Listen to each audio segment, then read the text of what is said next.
가기사는 증시 각도기. 네, 안녕하세요. 젊은 투자 정신 아침반 안지원입니다. 네, 제이커브가 멈춘 각도기 각사주입니다.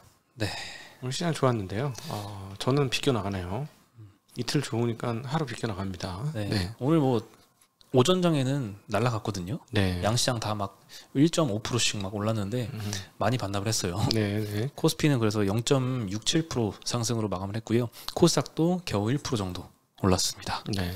겨우 1%는 아니에요. 1%면 괜찮죠. 그 정도. 그래도 나스닥 3% 올랐는데 네. 3분의 1밖에 못 오른 거는 조금 어제 실망스럽죠. 네, 어제 좀 반영을 한 것이다 볼 수 있는데 확실히 취약하고요. 그런데 이제 미국에서 소위 말하는 베어마켓 랠리가 어디까지 이어질 것이냐에 따라서 못 올랐던 거 한꺼번에 오를 수도 있는데 좀 봐야 되겠죠, 그 부분. 네, 네. 그래서 뭐 원달러도 1,310원 아래로 떨어졌다가 다시 이제 1,313원 정도로 마감을 네. 했습니다. 네, 오늘 수급도 큰 특징이 없는데요. 이제 외국인은 이제 더 이상 많이 팔진 않는 것 같아요. 코스피에서 400억 정도 순매도를 했고요. 코스닥 시장에서는 뭐 움직임이 없었습니다. 개인만 코스피에서 650억 정도 샀고 기관이 한 600억 정도 팔았고 네. 뭐 큰 특징은 오늘 없었고요. 요즘에 참 외국인들이 순매수 많이 하는 업종은 좀 오르고 뭐 어제는 이거 샀다가 오늘은 이거 샀다가 막 네. 왔다 갔다 하는데 그런 거 위주로 좀 순환매가 좀 빠르게 돌고 있고요. 큰 주도주도 없고 주도 섹터도 없고 네. 그냥 왔다 갔다 하면서 참 아웃퍼폼하기 힘든 그런 장이 좀 지속되고 있는 것 같습니다. 수급이 좀 비어 있으니까 이게 이렇게 집중력 있는 그 세력들이 한번 하면 그쪽 방향으로 좀 움직이는 경향이 있는 것 같습니다. 네. 뭔가 섹터별로 큰 호재가 나오면 굉장히 좀 주가가 좀 많이 오르지 않을까 이런 기대도 형성이 되는데 지금 거래대금도 막 엄청 줄었죠. 최저 수준으로 지금 떨어져 있죠. 계속 5조대죠. 최근에. 네. 오늘은 모르겠는데 하여튼 계속 5조대예요. 이렇게 거래가 안 되나 할 정도로 거래가 줄어 있어서 빈집이에요. 빈집 제가 보기에는. 네. 그리고 뭐 요즘에 뭐 미국 시장 좀 반등은 하고 있지만 그래도 투심은 굉장히 안 좋은 것 같아요. 기관 투자자들이 뭐 금융위기 때보다 더 주식 비중을 적게 가져가고 있다 뭐 이런 데이터도 보니까 네. 투심은 정말 아까 날 대로 많이 악화가 된 것 같아요. 그렇죠. 그러니까 미국도 상당히 빈집이라는 얘기가 되겠죠. 그러니까 오늘처럼 뭐 나스닥 3%씩 올라가는 건 너무 폭등이잖아요. 뭐 이 정도까지 오를 이유는 없었는데 결국은 미국도 그런데 한국도 지금 그런 상황이고 한국은 아직까지 이 빈집을 터는 사람들이 없다 보니까 오르지는 못하는 건데 뭐 언제든지 수급이 조금만 형성되면 뭐 크게 움직일 수 있는 상황이다. 예, 5조대 거래가 생각보다 많이 자주 일어나네요 지금. 네. 네, 그래서 뭐 전에 미국 시장도 많이 올랐지만 오늘 뭐 일본도 한 2.6% 정도 올랐고요. 홍콩도 한 1.5% 정도 오르고 있고요. 상해도 0.7% 정도 오르고 있고 뭐 아시아 전반적으로 다 강세를 보이고 있는데 지금 러시아 리스크가 좀 완화되는 분위기로 좀 흘러가서 영향을 좀 주는 것 같습니다. 지금 노드스트림 1 요거 가스관을 잠그고 이제 좀 정비를 하고 있는데 21일 날 끝나잖아요.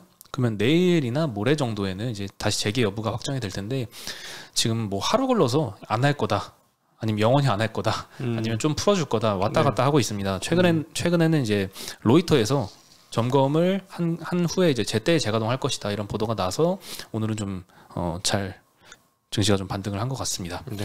노드스트림원이 이제 EU로 공급하는 가스 한 3분의 1 정도를 담당을 한다고 합니다. 근데 6월 11일부터는 이 가스 공급을 60% 정도 축소를 했고 11일부터는 지금 가동 중단된 상태인데 요거를 다시 완전히 100% 가동은 아닐지라도 그래도 다시 재개를 해줄 것이다. 이런 뉴스가 오늘 좀 완화하는 분위기로 형성이 됐고요. 그리고 또 EU에서도 러시아 은행들의 이 제재로 동결시킨 자금 일부를 풀어주는 것을 고려 중이다. 그래서 양측에서 주고받는 게 아닌가. 그러면 네. 좀 리스크가 좀 완화가 되지 않을까 이런 기대감이 좀 커졌던 것 같습니다. 빨리 그 미국 가스 천연가스 옮겨야 돼요. 배로다. 제가 보기엔 방법 없어요.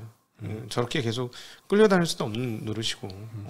여기서 뭐 가스관 풀어준다고 해서 뭐 미국산 LNG 수입 방향성을 갑자기 꺾지는 않겠죠. 장기적으로는 이제 그쪽으로 가야 될 방향인데 뭐 단기적인 주가는 이런 뉴스에 좀 휘둘리면서 왔다 갔다 하는 것 같습니다. 네, 그렇다고 봐야 되겠죠. 네. 네, 그리고 트렌드포스에서 3분기 낸드 가격 전망치를 좀 더 하향을 시켰습니다. 기존 전망은 3분기 낸드 가격이 최대 5% 하락하거나 아니면 보합세 유지하거나 이 정도 전망을 했었는데 8에서 13%까지 하락할 것이다 라고 굉장히 전망을 안 좋게 더 바꿨습니다. 그리고 예. 이런 하락 추세가 4분기에도 유지될 것으로 전망을 하고 있는데요. 일단 수요 공급 측면을 나눠보면 수요 측면에서는 네. PC 수요 위축으로 PC 브랜드들이 늘어난 재고를 소화하고 있다고 합니다. 그래서 하반기에는 이미 재고가 많아서 SSD 주문량을 크게 줄일 걸로 전망을 했고요. 공급 측면에서는 이제 YMTC 중국 업체가 하반기 노트북용 이 SSD 출하량을 확대를 하면서 공급이 늘어나서 가격 경쟁이 좀 더 치열해질 것이다라고 전망을 하고 있습니다. 네. 그래서 뭐 수요 측면, 공급 측면 다 좋지 않은 상황으로 전망을 했고요. 기존에는 이제 하반기쯤 되면 이제 가전제품이나 스마트폰 수요 다시 반등해서 업황이 개선될 거다라고 전망을 했었는데 여전히 재고 수준이 이제 줄지 않고 계속 높은 상황을 유지하고 있어서 제조업체들의 웨이퍼 공급이 또 확대가 되고 있는 점.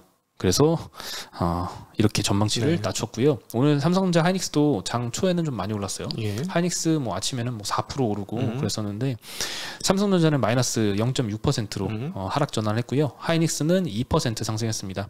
오늘 소부장 섹터도 아침에는 좀 많이 올랐는데 그냥 오늘 다 상승폭을 많이 반납해서 보합으로 대부분 마감을 한 것 같습니다. 네, 외국인들 선물도 너무 많이 팔았고요. 그 영향도 분명히 있을 거로 봅니다. 그 기관들 현물 매도 많이 한 걸 보면, 그러니까 이게 체력이 너무 없어. 체력이 너무 없으니까 사실 이 정도는 받아내고 그냥 뿜뿜해도 되는 수준이었는데 미국 상승한 거 일부 반영했는데 그걸 못 하고 있는 거죠.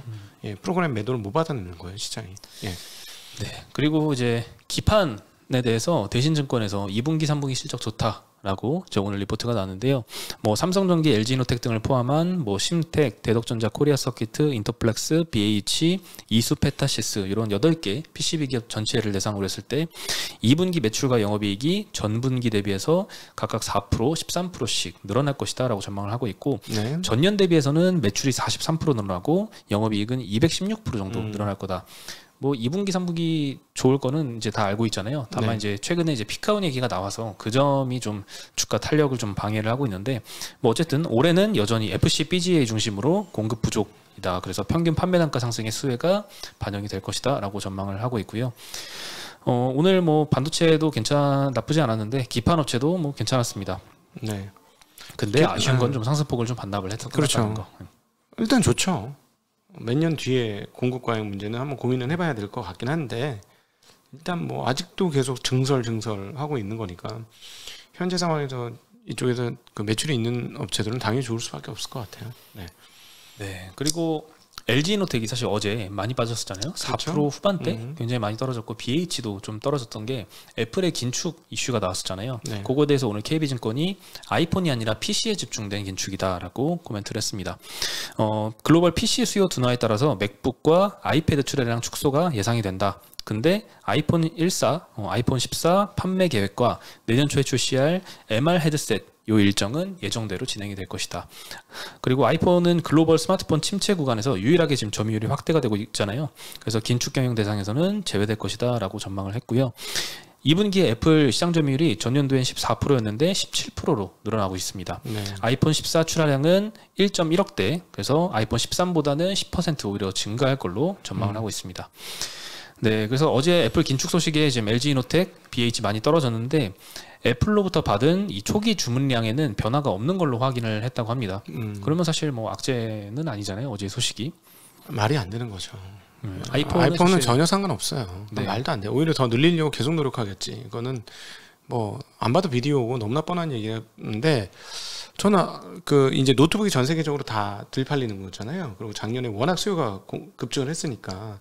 그런데 애플이 되게 무서운 게 뭐냐면 이번에 M2 칩을 달아가지고 애플 맥북 에어하고 맥북 프로를 만들었어요. 맥북 프로가 얼마냐면 에어인가 160만 원인데 학생 할인 받으면 또 거기서 한 10% 정도 더 싸죠. 10%인가 20% 사이가 싸져요. 그러면 현존하는 그 노트북 중에 성능이 상당히 좋은 노트북인데 별로 안 비싸죠. 가격이 한 135만 원, 140만 원 주고 산다고 하면 학생 할인 받아가지고 별로 안 비싼 거죠. 안 비싼 거죠. 그렇죠. 근데 성능은 최강이야. 물론 이제 잘 못 쓰는 게 있지. 뭐 마이크로소프트 윈도우 오피스나 이런 거 다 돈 주고 사야 되고 막 하다 보니까 뭐 그런 문제가 있긴 한데 그렇게 따져 보면은 오피스는 원래 돈 주고 삽니다. 죄송합니다. 네. 다 윈도우는 다 끼어 있는 줄 알았어. 요즘엔 끼어 있지 않을 걸요. 아니, 예, 어쨌든 그러니까 그런 측면에서 보면은 그것도 많이 안 줄 것 같아 생각만큼. 근데 이제 웨어러블이나 이제 다른 건 어떻게 될 건지 잘 모르겠어요. 예를 들어 VR이나 AR, XR 이거를 좀 늦게 할 수도 있을 것 같긴 하거든요. 그거는 뭐 줄일 수도 있을 것 같고, 제가 보기에는 맥북조차도 생각만큼 그렇게 많이 줄 거냐. 어떤 느낌이 드냐면 한 3년에 한 번씩 갈아야 되나? 막 이런 느낌이 들어요. 저기 그 폰처럼 그런 느낌을 만들게 해 얘들이 자꾸. 그래서 이거는 너무 그렇게 우리나라 입장에서 그렇게 큰 악재라고 볼 이유는 없을 것 같습니다. 네. 그리고 오늘 콘텐츠주들이 좀 많이 올랐거든요. 네. 전일 넷플릭스가 신규 가입자 발표를 했잖아요. 예상이 2분기에는 200만 명 정도 줄 걸로 예상을 했는데 한 100만 명밖에 안 줄었고 예. 그리고 또 3분기에는 오히려 100만 명이 추가로 신규 가입자가 늘어날 걸로 지금 가이던스를 제시를 했습니다. 네. 그래서 이제 넷플릭스가 코로나 이후로 꺾였나 싶었는데 다시 반등을 한다라는 소식에 이제 정규장에는 5.6% 올랐는데 이 발표하면서 시간외로 8%가 더 오르고 있습니다. 네. 근데 이제 요 영향에 오늘 컨텐츠주들이 좀 강세를 보였고요. 뭐 버키 스튜디오, 스튜디오 드래곤, 뉴, 쇼박스 이런 애들 다 4에서 9%씩 오늘 좀 급등을 했고 반면에 우영우 요 드라마 인기 때문에 올랐던 요 관련주들은 오늘은 좀 쉬어가는 모습을 보이고 있습니다. 뭐 에이스토리는 보합이었고요. 스카이라이프는 2% 정도 하락을 하고 있습니다. 아, 우영 한번 보셨어요? 저는 요약본으로 유튜브로 이제 봤는데 너무 재밌긴 하더라고요. 저도 그래서 그 말씀 듣고 한 1편 봤는데 30분짜리 요약본인데 상당히 재밌더라고요. 재밌고 넷플릭스 같은 경우가 지금 주가가 어디까지 빠졌냐면 2017년 수준까지 빠졌어요. 최고가가 700불. 700불이죠. 700불에 지금 이제 170불까지 떨어졌다. 160불, 140불인가까지 떨어졌다. 지금 200불이거든요. 네. 어제 많이 올라서. 근데 이 가격이 2017년 가격이라는 거예요. 저는 자꾸 하고 싶은 게 2017년 넷플릭스가 지금처럼 유명했나? 그때는 뭐 거의 아무도 안 봤던 시절 아닐까요? 그러니까 물론 이제 그때도 성장이 이렇게 땡겨지면서 땡긴 게 있긴 하겠는데 2017년 가격은 좀 심하지 않았나? 그런 생각이 들죠. 가치주가 돼버렸잖아요. 네. 가치주가 됐어. 이제 18배? 이제 좀 다시 올라서 18배인데 이익이 늘어나면 이제 또 달라지는 거니까. 이게 정상 아닌가요? 18배? 이런 회사를 18배를 준다. 마진율이 좀 될 텐데. 원하면 마진율을 고무줄 늘리듯이 늘릴 수 있을 텐데. 그렇지 않습니까? 뭐 넷플릭스 제가 분석은 안 해봐가지고. 오리지널 콘텐츠 안 만들면 마진은 바로 올라가요. 그렇지 않을까요? 근데 오리지널 콘텐츠를 그럼에도 불구하고 만드는 이유는 HBO라든가 디즈니라든가 이런 세력의 대항마로서 그냥 딱 자리를 잡으려고 구축을 하는 거니까 장기 성장 플랜은 분명히 맞는 것 같아요. 예. 이런 OTT가 근데 잘 나갈수록 이제 전통 뭐 CGV나 메가박스나 이런 업체들은 조금 걱정이 되네요. 영화. 오프닝이 됐지만 그 네. 코로나 3년 동안에 워낙 이 넷플릭스 같은 OTT 업체들이 수요를 좀 많이 빨아갔기 때문에 네. 리오프닝. 근데 영화는 조금 결이 다른 것 같아요. 제가 매버릭은 영화관 가서 봤거든요. 이건 집에서 볼 일이 없다. 탑건이요? 네, 그런 거는 뭐 간혹가다 그렇게 나오는 이 꼭 엄청 큰 스크린으로 봐야지 좀 재밌을 만한 그런 것들은 네. 당연히 영화관에 한 번씩 가겠지만 이미 넷플릭스를 월 막 1, 2만 원씩 결제를 한 사람 입장에서는 넷플릭스 하나 더 봐야겠다라고 생각을 하지 않을까요? 근데 저거죠. 영화 산업, 영화 비즈니스는 그거예요. 빨리 보고 싶은 사람은 돈 내고 보고 늦게 보고 싶은 사람은 돈 안 내고 볼 수 있다. 이건데 그걸 노리는 거죠. 사람들이 빨리 한번 보고 싶다. 남들보다 1년 먼저 보고 싶다. 이게 이제 영화 시장에 살아있는 거예요. 그렇잖아요. 원래 뭐 신상 뭐 이렇게 웹툰도 그렇게 장사하잖아요. 네이버에서 처음 나오고 보름까지는 예를 들어 유료고 보름 지나면 신작 몇 편 더 나오면은 나온 지 뭐 한 달 지난 거는 공짜로 보고 그런 비즈니스 모델을 갖고 있지 않습니까? 뭐 그런 것도 있죠. 네, 그러니까 그게 통한다면 영화도 그런 식으로는 살아 있을 것 같아요. 그런 부분이 좀. 네. 근데 일주일에 한 번씩 가던 영화관에 일주일에 한 번씩 가던 사람이 이 코로나 이전에는 그랬다가 이 넷플릭스 구독을 한 이후에는 일주일에 한 번씩 갈까요? 일단 저는 일주일에 한 번씩 가던 사람이거든요. 저는 1년에 한 번씩이요. 똑같이 가는데? 똑같군요. 저는 똑같이 가요. 저는 똑같이 갑니다. 예. 예, 아무래도 넷플릭스 영향이 좀 많이 커져서 네. CGV에 결국에는 이제 이번에 공모 CB가 많이 미달이 됐어요. 그렇죠. 네. 구주주 청약도 뭐 청약률 3%대밖에 안 나왔지만 일반 청약도 했을 때도 많이 미달돼서 뭐 한 3천억 정도는 이제 기존의 이제 주관사들이 다 떠안는 걸로 가져갔거든요. 네. 그만큼 좀 기대감이 좀 많이 떨어진 것 같긴 합니다. 그렇지. 지금 뭐 시장 상황이 안 좋으니까. 근데 영화 사업이 유지될 수 있는지 여부는 그러네. 많이 보던 사람하고 가끔 보던 사람하고 접근이 많이 틀리긴 하네요. 각도기님처럼 1년에 한 번 보는 사람은 네. CGV 매출에 별로 이렇게 영향이 없는 사람이죠. 저는 적어도 안 먹어요. 팝콘도. 팝콘도 안 먹죠. 네, 팝콘도 안 네. 먹고. 네. 살찌는데 왜 먹어? 막 이러면서 물 싸가고 그러는데. 장이 떨어지니까 더 그렇게 되는 거죠. 알뜰살뜰해지는 것 같아요. 장이 떨어지니까. 그렇죠. 네, 막 포도주 수천 병 날리고 나서 물값도 아끼고 뭐 이렇게 살아요. 사람이 참 이렇게 변하네. 어? 변하죠. 네. 네, 그리고 오늘 사실 저는 이마트가 오늘 8%만 이렇게 오르는 거 보고 오, 이렇게 갑자기 왜 오르지? 봤더니 대형마트 지금 의무 휴업 그 월 2회씩 하고 네. 있잖아요. 일요일마다 쉬고 있는데 요게 폐지가 될 수도 있다라는 소식이 나왔습니다. 오늘 대통령실에서 국민 제안으로 접수된 12,000건의 청원 중에서 탑10 선정을 했습니다. 네. 그리고 이 탑10 뭐가 있냐면요. 이 대형마트 의무 휴업 폐지하는 방안, 반려동물 물림 사고 났을 때 견주 처벌을 강화하는 방안, 9,900원에 무제한 대중교통 탑승하는 방안, 이거 미쳤다. 예, 외국인 가사도우미 채용 뭐 등등 여러 가지 10개 정도를 선정했거든요. 외국인 가사도우미 저거 홍콩에서 많이 하는 건데. 그래요? 홍콩에서 굉장히 많이 해요. 필리핀이나 이런 쪽에 있는 분 그런 일은 따로 쉽게 얘기하면 다른 비자를 줘서 그렇게 하고 하는 거죠. 그러면은 이제 우리나라도 여성 경제활동 인구가 많은데 뭐 예를 들어 입주라든가 뭐 다양한 거를 조금 저렴한 가격에 하게 하는 거죠. 근데 그쪽도 그런 비자를 오케이해서 필리핀 분들 중에 홍콩 굉장히 많이 가 계셔요. 가사도우미가.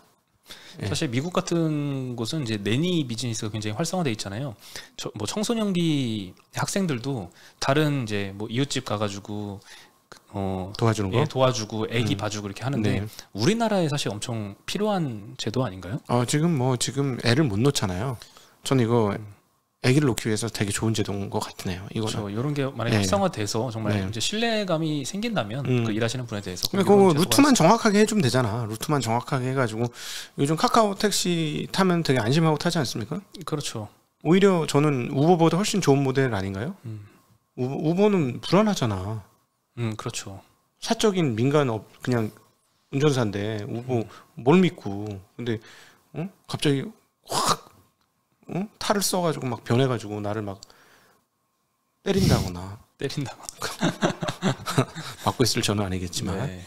근데 어쨌든 야 9,900원 무제한 대중교통 이건 안 되는데 저 같은 헤비 유저들 입장에서 너무 적자 커져요. 전철 적자 안 됩니다. 자, 다시 본론으로 돌아와서 그럼 이 10건 정도의 제안이 선정이 됐는데요.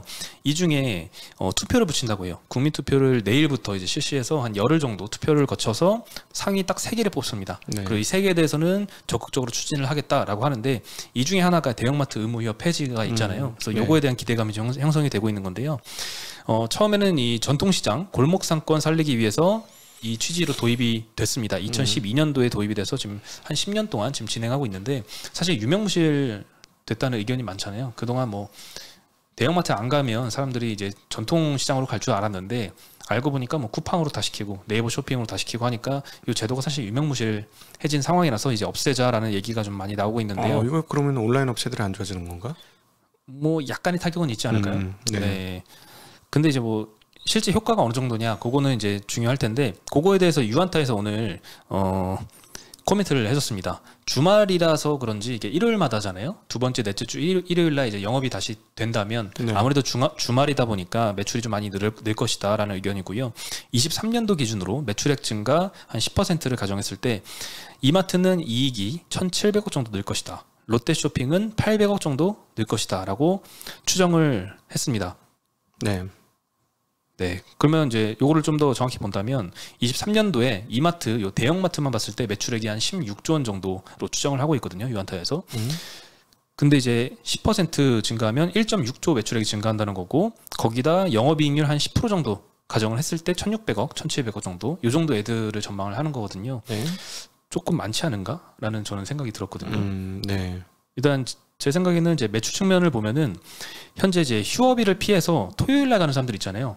내일 내일은 닫으니까 오늘 가야겠다. 그러면서 토요일 날 가는 사람들이 있을 텐데 이런 사람들은 사실 매출액 애드 효과가 없을 거고 뭐 아예 안 가다가 이게 휴업이 이제 폐지가 되면 새롭게 방문하는 사람이 있을 텐데 이런 사람만 애드가 되는 효과라서 과연 매출액의 10%까지나 늘까? 이런 생각이 좀 들고요.